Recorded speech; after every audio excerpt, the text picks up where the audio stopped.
Hello friends, welcome to Studykar. मेरा नाम है प्रभाकर और आज हम डिस्कस करने वाले हैं 26 अगस्त 2021 से related most important current affairs. तो दोस्तों ध्यान से सुनिएगा इस लेक्चर को। इसके एंड में आपसे कुछ क्वेश्चन पूछे जाएंगे जिनके आंसर आपको कमेंट बॉक्स में देने हैं। तो चलिए फ्रेंड्स, रोज की तरह डिस्कस करते हैं आज का मोटिवेशन। तो ध्यान से सुनिएगा। The secret of getting ahead is getting started, यानी आगे बढ़ने का राज है बस समय पर शुरू करना। अगर आपको किसी भी वर्क में सक्सेस चाहिए तो उसके लिए आपको एक बात करनी होगी और वो है उस काम को सही समय पर करना। तो दोस्तों इस लेक्चर का टारगेट है 200 लाइक का। लाइक कर दीजिएगा, दोस्तों को शेयर भी कर दीजिएगा जिससे स्टडीकर को सपोर्ट मिल सके। चलिए फ्रेंड्स, पहला क्वेश्चन डिस्कस करते हैं। इंपॉर्टेंट क्वेश्चन है, हाल ही में जर्मनी में भारत का नया राजदूत किसे नियुक्त किया गया है?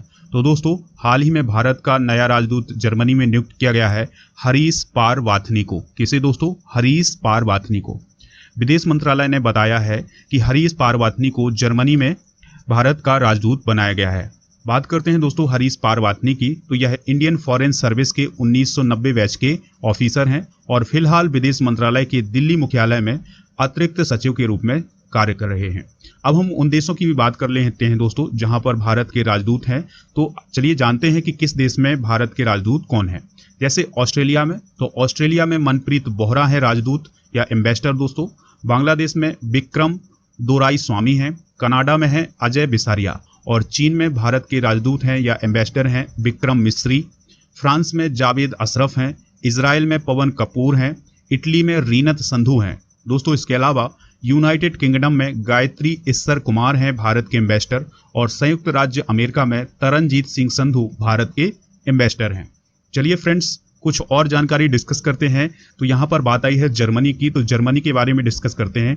जर्मनी की कैपिटल है बर्लिन और यहाँ के प्रेसिडेंट है फ्रैंक वाल्टर स्टीनमियर और यहाँ के चांसलर कौन है? Angela Merkel. दोस्तों जिस प्रकार से हमारे देश में प्राइम मिनिस्टर का पद होता है उसी प्रकार से जर्मनी में चांसलर का पद होता है।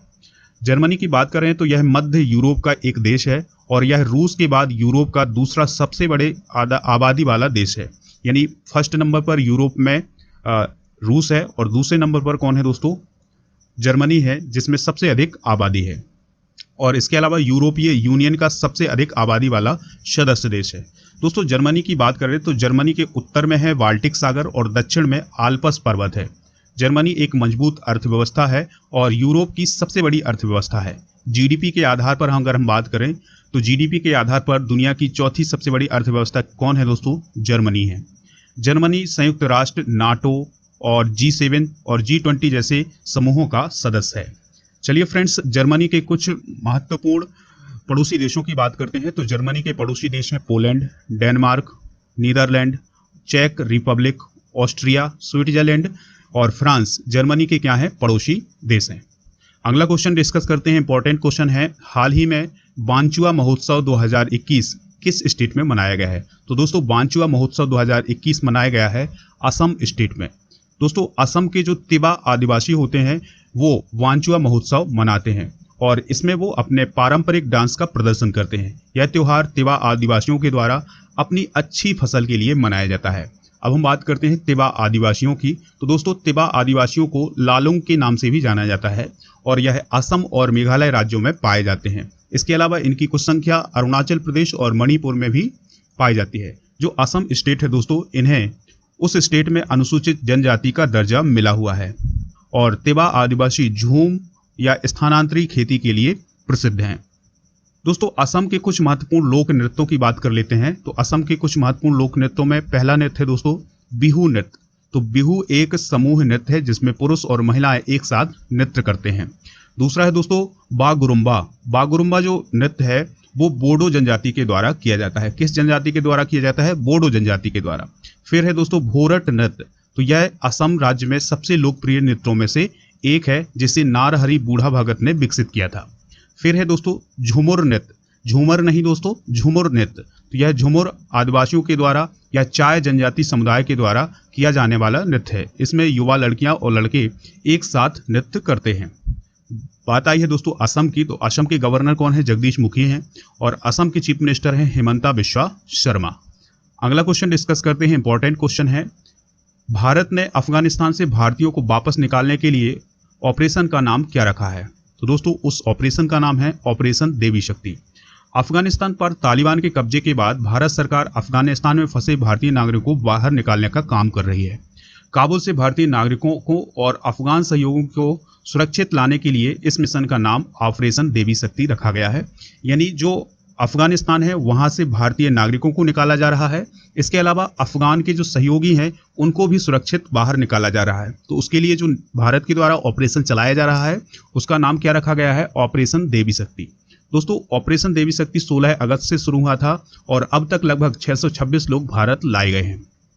दोस्तों, कुछ समय पहले केंद्र सरकार ने घोषणा की थी कि जो भी अफगानी नागरिक वहां के हालातों से परेशान होकर भारत आना चाहेगा वह इसके लिए आवेदन कर सकता है। तो दोस्तों, इसके बाद केंद्र सरकार ने स्पष्ट किया था कि जो वहां के हिंदू होंगे या सिख होंगे उनको प्राथमिकता दी जाएगी। अब हुआ क्यों है ये अफरा तफरी क्यों मची हुई है? क्योंकि 15 अगस्त 2021 को तालिबान ने काबुल पर यानी अफगानिस्तान की राजधानी पर कब्जा कर लिया और इस प्रकार से पूरे अफगानिस्तान पर किसका कब्जा हो गया? तालिबान का। इसके बाद वहां के जो नागरिक हैं वो अपना देश छोड़कर पड़ोसी देशों में जा रहे हैं, जिसमें कुछ नागरिक भारत की तरफ आ रहे हैं। तो दोस्तों, उसी के लिए कौन सा ऑपरेशन चलाया गया है भारत की तरफ से? ऑपरेशन देवी शक्ति। चलिए फ्रेंड्स, अगला क्वेश्चन डिस्कस करते हैं। इंपॉर्टेंट क्वेश्चन है, हाल ही में भारत और किस देश के बीच संयुक्त नौसैनिक अभ्यास जायर अल बहर का दूसरा संस्करण हुआ है? तो दोस्तों, जायर अल बहर नाम का जो नौसैनिक अभ्यास है ये हुआ है भारत और कतर के बीच। दोस्तों, भारतीय नौसेना और कतर नेवल फोर्स के बीच संयुक्त नौसैनिक अभ्यास जायर अल बहर का दूसरा संस्करण फारस की खाड़ी में हुआ है। दोस्तों, कहाँ हुआ है? फारस की खाड़ी में। तो आपको याद रखना है कि जायर अल बहर जो नौसैनिक अभ्यास है उसका आयोजन कहाँ हुआ है? फारस की खाड़ी में। अब हम बात करते हैं हाल ही में भारतीय नौसेना के द्वारा किए गए कुछ प्रमुख अभ्यास की। जैसे दोस्तों, भारतीय नौसेना और वियतनाम की नेवी के बीच अभी हाल ही में एक नौसैनिक अभ्यास हुआ है। कहाँ हुआ है? दक्षिण चीन सागर में। इसके अलावा इंडियन नेवी और ब्रिटेन की नेवी के बीच एक्सरसाइज कॉन्कर्ड हुआ है। इसके अलावा दोस्तों, भारत और सऊदी अरब के बीच भी एक नौसैनिक अभ्यास हुआ है, तो उसका नाम है अल मोहाद अल हिंदी 2021। तो दोस्तों, आपको ये नोट डाउन कर लेना है कि भारत और सऊदी अरब के बीच पहला नौसैनिक अभ्यास हुआ है और उसका नाम है अल मोहाद अल हिंदी। इसके अलावा भारत, अमेरिका, जापान और ऑस्ट्रेलिया सहित जो क्वाड के देश हैं उन्होंने इंडो पैसिफिक में एक संयुक्त नौसैनिक अभ्यास किया है जिसे मालाबार नौसैनिक अभ्यास कहा है। अगला क्वेश्चन डिस्कस करते हैं दोस्तों, बहुत इंपॉर्टेंट क्वेश्चन है। टोक्यो पैरालंपिक में भारत के नए ध्वजवाहक के रूप में किसे नियुक्त किया गया है? तो दोस्तों, ये नियुक्त किया गया है टेक चंद को। हुआ क्या है दोस्तों कि सबसे पहले जो 2016 रियो पैरालंपिक खेलों में गोल्ड मेडल जीतने वाले विजेता थे मरियप्पन थंगावेलु, उन्हें ध्वजवाहक घोषित किया गया था। लेकिन अब उनकी जगह एशियाई खेलों में गोल्ड मेडल विजेता टेक चंद को उद्घाटन समारोह यानी ओपनिंग सेरेमनी में भारत का नया ध्वजवाहक बनाया गया है। अब ऐसा इसलिए किया गया है क्योंकि मरियप्पन थंगावेलु जब भारत से जापान के लिए जा रहे थे तब वो विमान में एक कोविड-19 संक्रमित व्यक्ति के संपर्क में आ गए थे, इसलिए वो ध्वजवाहक नहीं बन पाए। दोस्तों, बात करते हैं पैरालंपिक गेम्स की। तो पैरालंपिक गेम्स हर देश का दिव्यांग खिलाड़ी खेलता है, यानी जो पैरालंपिक गेम्स होते हैं उसमें हर देश का दिव्यांग खिलाड़ी खेलता है। पैरालंपिक गेम्स साल 1960 में सबसे पहले रोम में हुए थे और भारत 1968 से पैरालंपिक गेम्स में भाग लेता आ रहा है और भारत ने अब तक 12 मेडल जीते हैं पैरालंपिक गेम्स में। 2016 रियो पैरालंपिक में भारतीय एथलीटों ने सबसे ज़्यादा मेडल यानी 4 मेडल जीते थे, जिसमें 2 गोल्ड, 1 सिल्वर और 1 ब्रॉन्ज मेडल शामिल था।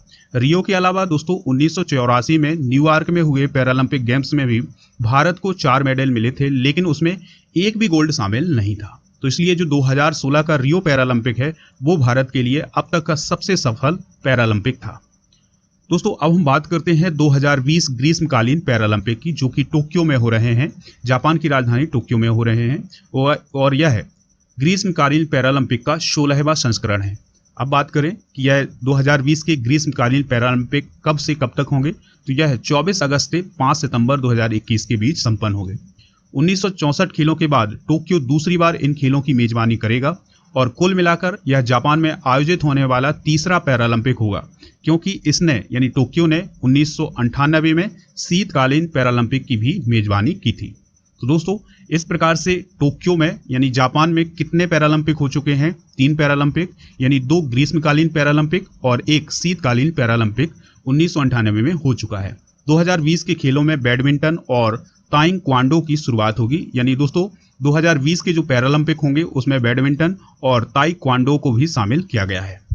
अगला क्वेश्चन है, इंपॉर्टेंट क्वेश्चन है, ध्यान से सुनिएगा।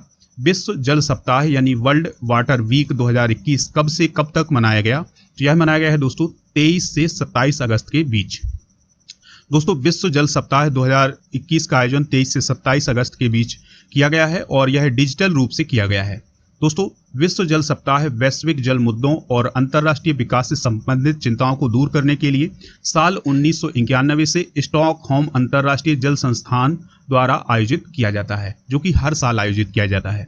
इस सप्ताह को मनाने का उद्देश्य है विश्व के सभी देशों में स्वच्छ और सुरक्षित जल की उपलब्धता सुनिश्चित करवाना और साथ ही जल संरक्षण के महत्व पर ध्यान केंद्रित करना। तो दोस्तों हम इसके समरी के रूप में कह सकते हैं कि जो विश्व जल सप्ताह है उसका जो उद्देश्य है वो है सभी देशों को स्वच्छ और सुरक्षित जल उपलब्ध करवाना। दोस्तों जो विश्व जल सप्ताह 2021 है तो उसकी थीम क्या है? तो ध्यान से सुनिएगा, इसकी थीम है बिल्डिंग रिलीजियंस फास्टर। क्या है? Building religions faster. दोस्तों अब बात करेंगे जीके डोज की। तो आज हमने हिस्ट्री के क्वेश्चन लिए हैं इसमें, तो कुछ हिस्ट्री के क्वेश्चन डिस्कस करते हैं। तो ध्यान से सुनिएगा, पहला क्वेश्चन है, कौन लोहितवादी के उपनाम से प्रसिद्ध हुए? दोस्तों लोहितवादी के उपनाम से कौन प्रसिद्ध हुए हैं? तो गोपाल हरि देशमुख। दूसरा क्वेश्चन है, 1857 के विद्रोह के समय जगदीशपुर में विद्रोहियों का नेतृत्व किसने किया था? तो ये नेतृत्व किया था कुंवर सिंह ने। दोस्तों सल्तनत काल में दार उल सफा क्या होता था? तो दार उल सफा कहा जाता था चिकित्सालय को। दीवान ए अमीर कोही नामक विभाग जो कृषि से संबंधित था किसने स्थापित किया था? तो ये दोस्तों स्थापित किया था मोहम्मद बिन तुगलक ने। इसके बाद पांचवा क्वेश्चन है दोस्तों, अकबर ने सर्वप्रथम दक्षिण भारत के किस राज्य पर आक्रमण किया था? तो ये राज्य था अहमदनगर।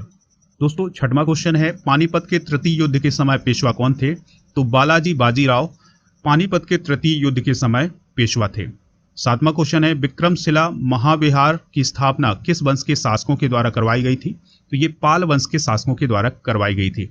आठवां क्वेश्चन है, तमिल में तोलकप्पियम किस विषय से संबंधित पुस्तक है? तो दोस्तों यह तमिल की व्याकरण है। सूर्य देवी गायत्री को संबोधित गायत्री मंत्र किस ग्रंथ से लिया गया है? तो यह ऋग्वेद संहिता से है, यानी इसका वर्णन ऋग्वेद में किया गया है। लास्ट क्वेश्चन है दोस्तों, औरंगजेब ने किस सिख गुरु को फांसी दी थी? तो गुरु तेग बहादुर को फांसी दी थी किसने? औरंगजेब ने। अब हम उन प्रश्नों की बात करते हैं जिनके जवाब आपको कमेंट बॉक्स में देने हैं। तो ध्यान से सुनिएगा, पहला क्वेश्चन है 2020 ग्रीष्मकालीन पैरालंपिक का आयोजन कब से कब तक किया जाना है? दूसरा क्वेश्चन है, पैरालंपिक गेम्स की शुरुआत किस वर्ष से हुई थी? तीसरा क्वेश्चन है, जर्मनी की राजधानी क्या है? और चौथा और अंतिम क्वेश्चन है, बिहू नृत्य किस राज्य से रिलेटेड है? तो दोस्तों इन प्रश्नों के जवाब आपको कमेंट बॉक्स में जरूर देना है। चलिए फ्रेंड्स, आपको बता दें कि आप स्टडी कर को खबरी ऐप पर फॉलो कर सकते हैं, जहां पर आपको मोस्ट इंपॉर्टेंट ऑडियो लेक्चर मिल जाएंगे। इसके अलावा इंडियन हिस्ट्री का जो मॉडर्न इंडियन हिस्ट्री है उसका अगर आप ऑडियो कोर्स बहुत ही कम कीमत पर परचेज करना चाहते हैं तो उसका भी लिंक नीचे डिस्क्रिप्शन बॉक्स में दिया गया है, आप उसको जरूर परचेज करें। दोस्तों आप राजा गुप्ता को अनअकैडमी पर फॉलो कर लीजिएगा, वहाँ पर आपको उनकी लाइव क्लासेस मिलेंगी। इसके अलावा उनके माध्यम से अगर कोई भी कोर्स खरीदना चाहते हैं अनअकैडमी पर तो आप एक रेफरल कोड यूज करिएगा, राजा नंबर 1। अगर आप ये रेफरल कोड यूज करते हैं तो आपको उस कोर्स में 10% की छूट दे दी जाएगी। दोस्तों इसके अलावा आप हमारे टेलीग्राम चैनल को ज्वाइन कर लीजिएगा, जहां पर आपको PDF मिलेंगी, क्विज मिलेंगे और टेस्ट भी उपलब्ध कराए जाएंगे। अगर आपको ये लेक्चर पसंद आया है तो लाइक कर दीजिएगा, दोस्तों को शेयर जरूर करिएगा, जिससे स्टडी कर को सपोर्ट मिल सके। चलिए फ्रेंड्स, मिलते हैं नेक्स्ट लेक्चर में।